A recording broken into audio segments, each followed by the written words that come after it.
Pada video ini kita akan membahas topik terkait dengan pengujian hipotesis untuk rata-rata dan proporsi dari suatu populasi. Saya Bagus Sartono dari Program Studi Statistika dan Sains Data. Apa yang dimaksud dengan hipotesis? Secara umum, hipotesis ini adalah pernyataan atau klaim terhadap nilai dari suatu parameter. Kita akan fokus pada dua hal, yaitu rata-rata populasi dan proporsi dari populasi. Sebagai ilustrasi, misalnya untuk rata-rata ada klaim bahwa rata-rata pengeluaran internet per bulan untuk seorang mahasiswa adalah Rp150.000. Jadi mu-nya Rp150.000. Atau untuk proporsi, misalnya proporsi mahasiswa yang mengakses internet melalui internet rumahan atau wifi adalah 34%. Jadi ini contoh dua buah hipotesis. Nah, pada saat nanti kita bicara pengujian hipotesis, kita akan memiliki dua macam hipotesis. Yang pertama adalah hipotesis nol atau null hypothesis, di mana ini adalah pernyataan mengenai parameter yang akan kita uji dan ini memuat tanda sama dengan, atau mungkin bentuknya lebih dari sama dengan atau kurang dari sama dengan. Biasanya hipotesis nol ini menyatakan klaim status quo. Sementara ada hipotesis lain yang kita sebut sebagai hipotesis tandingan atau hipotesis alternatif, di mana ini adalah klaim yang berlawanan dengan pernyataan di hipotesis nol. Nah, biasanya pernyataan yang merupakan klaim atau sesuatu yang didukung oleh peneliti, ini posisinya ada pada hipotesis alternatif ini atau hipotesis tandingan. Sebagai contoh, misalnya kalau hipotesis nolnya berbunyi rata-rata waktu kerja ASN selama masa work from home itu adalah 8 jam, jadi H0-nya mu sama dengan 8 jam, maka hipotesis tandingannya itu berupa pernyataan yang berkebalikan, yaitu mu tidak sama dengan 8 jam. Proses pengujian hipotesis sendiri diawali dengan adanya suatu pernyataan, misalnya rata-rata waktu kerja ASN selama WFH ini adalah 8 jam. Jadi H0-nya mu sama dengan 8. Kemudian yang kita kerjakan adalah dari satu populasi, jadi populasi ASN misalnya, kita ambil contoh acak, jadi kita punya contoh atau sampel. Kemudian dari contoh itu kita hitung rata-ratanya. Jadi misalnya dari sampel yang ada didapatkan rata-ratanya atau X bar itu 6,5 jam. Nah, yang kemudian kita lakukan adalah kita akan lihat seberapa mungkin kejadian bahwa kita mendapatkan contoh dengan rata-rata 6,5 jam ini kalau benar rata-ratanya itu 8 jam.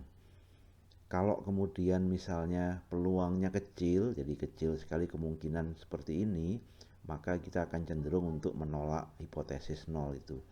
Jadi kalau misalnya kita mengatakan klaimnya 8 jam, tapi kita mendapatkan 6,5 dan 6,5 itu kalau secara peluang kejadiannya adalah kejadian yang hampir tidak mungkin, jadi kecil sekali kemungkinannya, maka kita tolak hipotesis tersebut. Nah, penolakan terhadap hipotesis nol ini kira-kira seperti ini.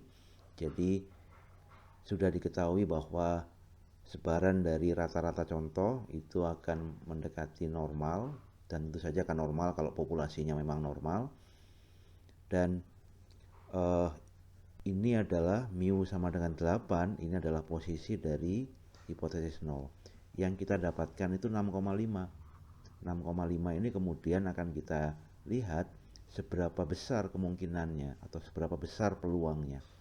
Jadi kalau peluangnya kecil, jadi ingat bahwa ini kecil atau besar ini kalau dalam kurva ini ditunjukkan dengan tinggi atau rendahnya kurva. Jadi kalau kecil maka kita akan tolak hipotesis nol ini. Untuk mengatakan seberapa kecil peluang itu, kita akan menggunakan besaran yang disebut sebagai taraf nyata atau level of significance yang dilambangkan alfa.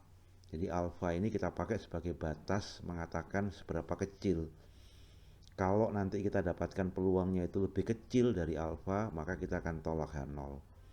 Nah, nilai alfa yang umum digunakan orang adalah 1%, 5%, atau 10%. Tentu saja kita bisa gunakan yang lain, tetapi ini yang umum digunakan orang. Jadi 1%, 5%, dan 10%. Nilai alfa ini ditentukan di awal saat peneliti memulai penelitiannya, dan sekali lagi nilai alfa ini akan menentukan batas atau titik kritis dari pengujian hipotesis. Gambarannya kira-kira seperti ini. Kalau kita menentukan besaran nilai alfa nanti, ada 3 macam bentuk hipotesis. Yang pertama bentuknya adalah sama dengan, tidak sama dengan. Ini yang disebut sebagai hipotesis dua arah atau two-tail hypothesis. Sementara bentuk yang lain ini adalah bentuk satu arah. Satu arahnya itu bisa ke kanan, bisa ke kiri. Jadi ada yang lebih dari atau yang kurang dari persandingannya. Nah, batasnya itu kalau dua arah, batasnya itu peluangnya ini karena dibagi dua, jadi alfanya per 2, masing-masing alfa per 2 di sebelah kiri dan di sebelah kanan.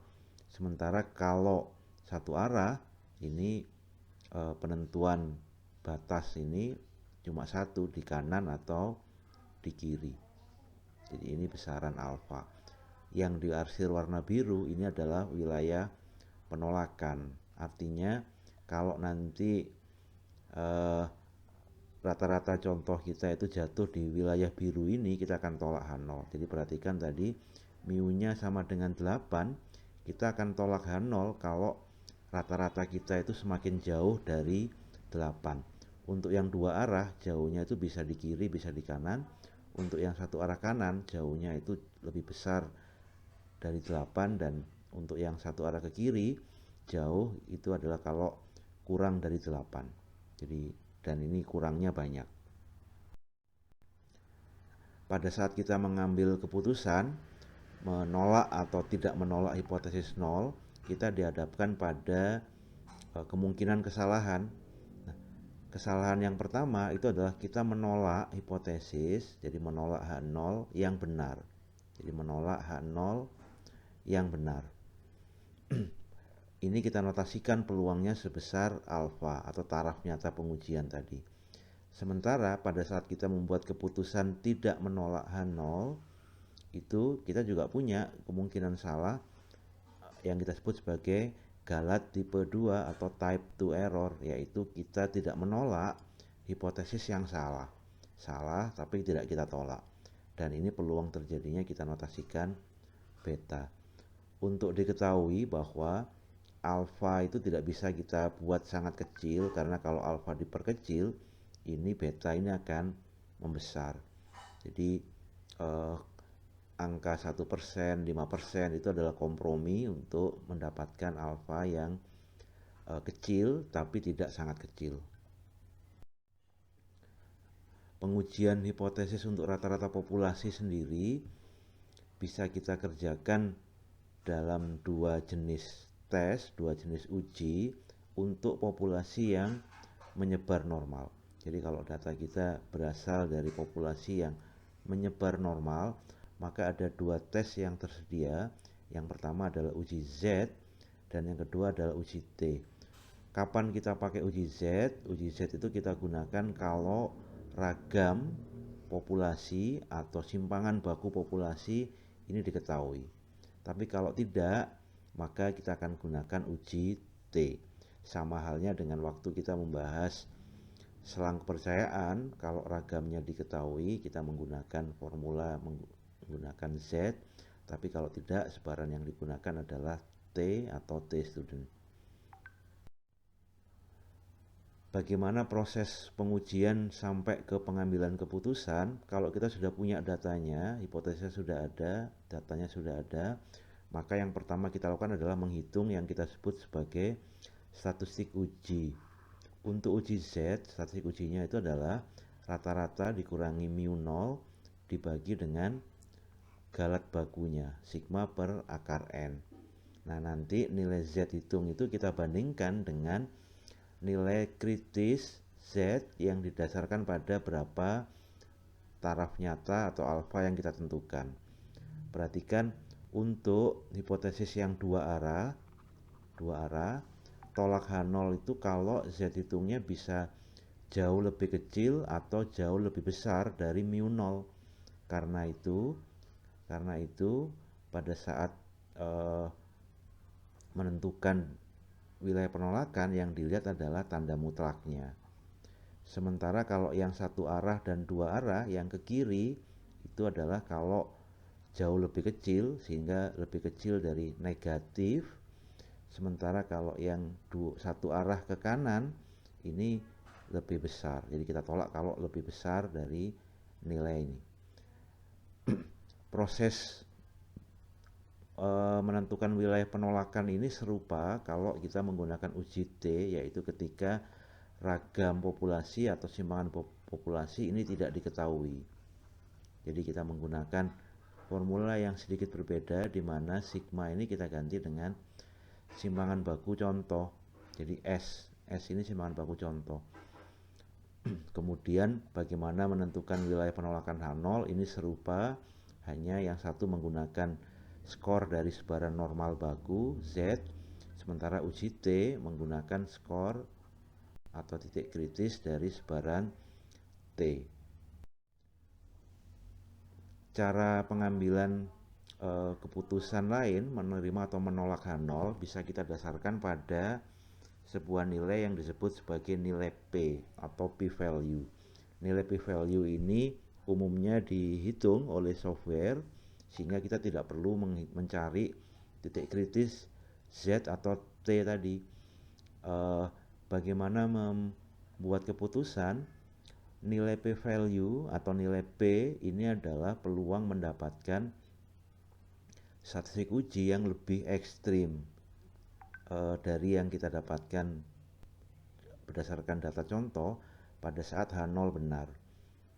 Sehingga ini disebut juga sebagai taraf nyata yang teramati. Dan pengambilan keputusan ini kita lakukan kalau nilai P yang kita hasilkan kurang dari alfa, maka kita tolak H0. Tapi kalau tidak, kalau nilai P-nya ternyata lebih dari alfa, maka kita tidak menolak H0 atau kita sebut menerima H0. Nilai P sendiri ini kalau hitung-hitungan secara teknis, ini kita dapatkan kalau satu arah ke kanan itu adalah peluang lebih dari, kalau satu arah ke kiri peluang kurang dari. Kalau yang dua arah ini dua kali peluang lebih dari, tapi dalam tanda mutlak. Jadi karena ada di kanan dan kiri, seperti gambar yang sudah disebutkan sebelumnya. Sebagai contoh untuk uji ini, misalnya manajer SDM perusahaan itu memperkirakan bahwa rata-rata jam kerja pada saat WFH itu lebih dari 8 jam. Jadi lebih dari ini akan menjadi pernyataan di hipotesis 1. Kemudian misalnya diasumsikan nilai simpangan baku populasi itu diketahui yaitu sebesar 1,5 jam, dan survei dilakukan terhadap 64 orang pegawai dan diperoleh rata-rata 8,2. Angka 64 ini adalah N, ukuran contoh. Angka 8,2 ini adalah X bar. Hipotesis yang kita miliki kemudian bisa kita tuliskan sebagai H0 mu kurang dari sama dengan 8, H1 nya mu lebih dari 8. Nilai 8 ini kita notasikan sebagai mu 0. Cara pengambilan keputusannya nanti, misalnya kita gunakan alfa sama dengan 10%, jadi ini misalkan alfanya 10%, maka kita bisa tahu nilai Z-score untuk 10% itu adalah 1,28. Sehingga nanti kalau kita hitung nilai Z dan nilainya lebih dari 1,28, maka kita tolak H0. Tapi kalau tidak, jadi adanya di sebelah kiri sini, maka tidak kita tolak H0.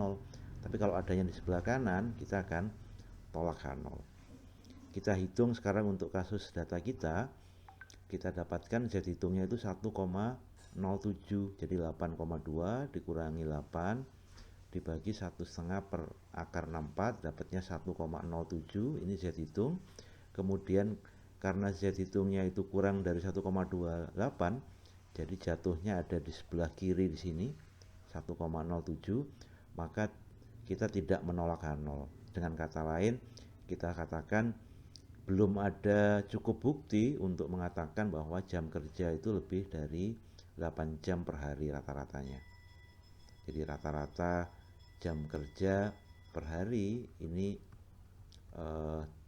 tidak lebih dari 8 jam. Nah, kalau kita dasarkan pada perhitungan p-value, maka cara menghitungnya adalah kita cari peluang rata-rata lebih dari 8,2 atau Z-nya lebih dari 1,07, yang kalau kita hitung kita akan dapatkan 0,143. Nilai ini yang biasanya akan dilaporkan atau ditampilkan oleh software-software, sehingga kalau kita tahu ini tinggal kita bandingkan berapa alfa yang kita miliki. Jadi karena alfanya 10%, maka kita bisa lihat nilai P itu lebih dari alfa, sehingga kesimpulannya tidak tolak H0. Jadi sama dengan pada saat kita membandingkan Z hitung tadi. Selanjutnya kita bahas untuk pengujian terhadap pengujian hipotesis untuk proporsi. Proporsi contoh sendiri sudah didiskusikan pada materi terkait sebaran penarikan contoh, bahwa untuk ukuran contoh yang besar, proporsi ini akan memiliki sebaran normal, sehingga kita bisa menggunakan uji Z yang serupa dengan pengujian rata-rata. Sementara untuk ukuran contoh yang tidak cukup besar, kita akan diskusikan di topik yang lain. Rule of thumb untuk mengatakan ukuran contoh besar itu bisa kita gunakan kalau N dikalikan P dikalikan 1 minus P itu lebih dari 9. Jadi perhatikan, statistik uji untuk uji Z bagi proporsi ini adalah P topi dikurangi P0 dibagi dengan P0 1 minus P0 per N dalam tanda akar tadi. P0 tidak lain adalah nilai yang dihipotesiskan, jadi ini adanya dihipotesis. Sementara P topi ini kita dapatkan dari contoh. Nah, penolakan H0 ini serupa dengan bagaimana kita menolak atau tidak menolak hipotesis 0 pada uji Z di pengujian untuk rata-rata. Langsung kita lihat ilustrasinya. Jadi misalnya sebuah perusahaan itu menyatakan bahwa respon dari kalau mereka mengirimkan surat ke pelanggannya itu sekitar 8%. Jadi kalau ada orang mengirim, misalkan perusahaan itu mengirimkan promosi dan sebagainya lewat surat, ini respon rate-nya 8%. Kemudian untuk menguji klaim tersebut diambil contoh ajak 500 orang, kemudian dari 500 orang itu ternyata yang merespon itu ada sebanyak 25 orang. Kita mau menguji klaim tadi, pernyataan tadi menggunakan alfa sebesar 5%. Jadi lihat proporsi kita itu adalah 25/500 atau 5%, dan kalau kita hitung NP dikalikan 1 minus P tadi dapatnya 23, sehingga kita bisa katakan 500 itu cukup besar, sehingga kita bisa menggunakan uji Z. Nah, hipotesis yang diuji itu adalah P-nya 8% atau tidak. Jadi P-nya 8% atau tidak 8%. Alfa yang digunakan adalah 5%, N-nya 500, kemudian tadi proporsinya itu adalah 5%. 5% ini dapatnya dari 25 yang merespon dibagi dengan banyaknya orang, 500. Dan ini kalau kita hitung nilai Z hitungnya adalah minus 2,47. Nah, minus 2,47 ini yang selanjutnya kita bandingkan dengan titik kritis. Kalau kita gunakan alfa 5%, jadi kalau alfanya itu 5%, titik kritisnya itu adalah 1,96. Jadi 1,96. Karena 247 ini lebih dari 1,96 dalam tanda mutlak, maka kita katakan kita tolak H0. Jadi kita reject H0. Dengan kata lain kita katakan cukup bukti untuk mengatakan bahwa respon rate itu tidak sebesar 8%. Kalau menggunakan ukuran nilai P sebagai cara untuk menerima atau menolak hipotesis nol, maka yang kita kerjakan adalah kita cari P value dengan cara menghitung 2 kali peluang Z lebih dari 247, dan ini kita dapatkan 0,0136 yang nilainya lebih kecil dari 5%. Ini kalau kita bandingkan dengan 5%, karena ini kan hanya sekitar 1,36%. Jadi karena seperti itu, maka kita juga lakukan kesimpulan menolak H0 yang sama dengan yang kita sudah dapatkan sebelumnya. Demikian pembahasan mengenai pengujian hipotesis untuk rata-rata dan proporsi dari suatu populasi yang berbasis pada sebaran normal. Terima kasih, semoga bermanfaat.